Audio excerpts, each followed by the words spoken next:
Alors, je suis en train de préparer une nouvelle formation là qui servira tout simplement à suivre des étapes, pas à pas, pour passer des caps, parce que c'est des étapes qui fonctionnent, qui donnent des résultats, et donc vous aurez plus qu'à imiter finalement à suivre un petit peu sans se poser de questions et pour avoir des résultats assurés et passer des caps. Et puisque je suis en plein dedans là, j'aimerais vous donner quelques trucs un petit peu, notamment sur la prononciation, parce que c'est vraiment un aspect très important et qui est assez représentatif de tout un tas de problématiques en fait. La prononciation, si vous voulez passer des caps, si vous avez décidé un petit peu de changer votre prononciation et puis d'apprendre la prononciation anglaise pour véritablement plus parler un petit peu comme un français quand vous essayez de prononcer de l'anglais, euh, vous allez y arriver, c'est sûr. En revanche, il faut savoir un petit peu quels sont les objectifs. Il y en a deux. La prononciation, il y en a deux. Il y en a un, il est purement mécanique, c'est-à-dire que quand on a grandi, quand on était petit, on a appris à prononcer tout un ensemble de sons qui étaient liés au français. Donc ça, on a appris, ça fait partie un petit peu de notre panoplie de sons. Mais effectivement, il y a des sons anglophones qui font pas partie de notre façon de parler et donc il faut les apprendre. Alors c'est pas parce qu'on l'a pas fait étant petit qu'on ne peut pas le faire. En revanche, il faut se relancer un peu dans l'apprentissage de nouveaux sons, chose qu'on n'a plus l'habitude de faire.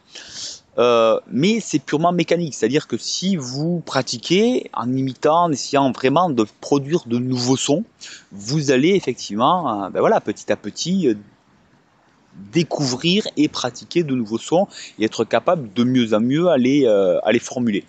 Il y a un deuxième aspect qu'on a tendance à pas regarder, un peu à oublier, et le problème c'est que du coup ça vient un peu tout pourrir, c'est-à-dire qu'on ne réalise pas qu'en fait il y a ce deuxième aspect qui est aussi important, et c'est un aspect qui est purement psychologique. C'est-à-dire que non seulement mécaniquement il faut apprendre, mais il faut aussi oser un peu passer. Ça on le sait qu'on a du mal à oser justement. Pourquoi on n'ose pas? Parce que on se représente à travers une façon de communiquer qui est la nôtre depuis, voilà, depuis qu'on est petit, depuis qu'on a appris à parler. Euh, on sait parler, alors en plus c'est un peu piégeant parce que les mots anglais s'écrivent avec le même alphabet qu'en français. Donc on reconnaît parfaitement les lettres, donc on a vraiment l'impression que c'est quelque chose bah oui, qu'on sait dire, on connaît toutes les lettres, donc c'est juste de nouveaux mots. Or, non, il y a aussi des nouveaux sons qui ne se voient pas à l'écrit. Ça ne se voit pas du tout à l'écrit, c'est carrément les mêmes lettres, et pourtant les sons, eux, sont nouveaux. Et là, enfin voilà, ça correspond pas à notre vécu, à notre connu, ça correspond pas à nous-mêmes finalement, parce qu'on se représente vraiment à travers, notamment à travers cet alphabet qu'on connaît. On se représente à travers les mots qu'on sait prononcer, mais là, quand il s'agit de les prononcer autrement, ça colle pas, quoi. On se représente pas dedans, on est gêné, on n'est pas à l'aise. Et ça, c'est un apprentissage aussi. Et si on n'a pas réalisé que ça fait partie de l'apprentissage, eh ben, on a l'impression que qu'on n'est pas doué, que c'est peut-être pas fait pour nous, qu'on a peut-être passé l'âge, etc. Tout un tas de raisons qui sont rien d'autre finalement que non, il faut aussi apprendre à s'habituer à de nouveaux sons. Non seulement s'habituer à les entendre, mais aussi surtout nous s'habituer à les prononcer. Et ça, c'est vraiment un apprentissage.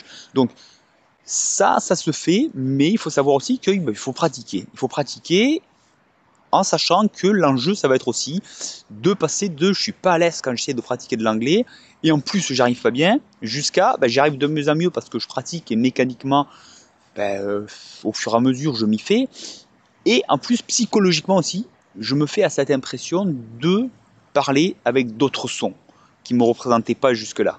Donc il y a ces deux aspects. Quand on a compris qu'il y a deux aspects, on dédramatise un peu et voilà, on est capable finalement de prendre le temps, de monter une marche après l'autre, tout en sachant que c'est juste l'enjeu, c'est juste normal.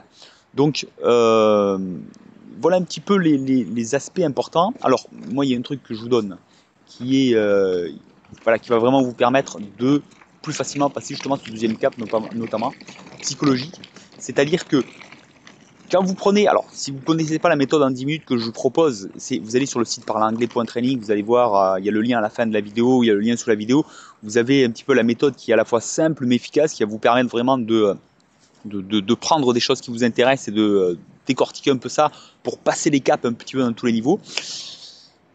Le point qui est intéressant, c'est que vous prenez quelque chose, vous prenez une vidéo, un podcast, quelque chose qui vous intéresse, qui vous plaît, qui vous donne envie, et vous allez imiter cette personne-là. C'est-à-dire que vous allez non pas essayer forcément de parler de vous-même, mais vous allez faire un petit peu un jeu de rôle en disant, ben voilà, j'ai écouté la personne, maintenant je vais parler quand même, je vais essayer de jouer son rôle.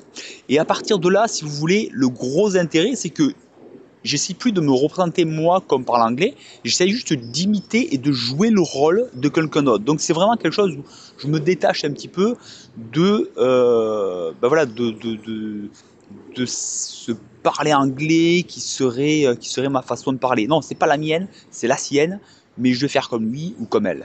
Voilà. Et ça permet vraiment de travailler sur ce deuxième aspect. Donc, moi, je vous laisse essayer ça. Voyez un petit peu ce que ça donne. Faites ça pendant, vous allez voir, faites ça pendant 4 semaines et puis on en reparle. Vous allez voir que vous allez passer des caps véritablement dans votre prononciation.